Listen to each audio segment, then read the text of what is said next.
The stage is all set as Meghalaya goes into counting for the recently concluded assembly elections which took place on 27 February. We are here in Polo Grounds and the counting is set to take place in just a few moments from now. Now remember viewers, the counting is slated to happen for 59 assembly constituencies out of the 60 assembly constituencies that we have because of an unfortunate demise of a leader in Soyang constituency. So that assembly constituency has been adjourned and that will take place, the elections will take place for that constituency at a later date. However, today the fate of 369 candidates out of the 59 assembly constituencies is set to take place in just a few moments from now. Stay tuned to Meghalaya Legislative Assembly channel for more updates and we will bring you the latest update throughout the day.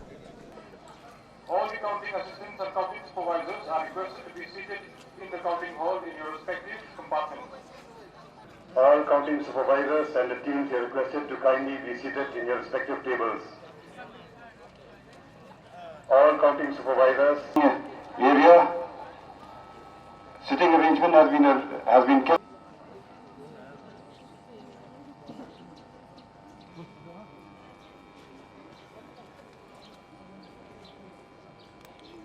May I request Shri Sanjay Kumar Das to kindly collect your ID from IT cell.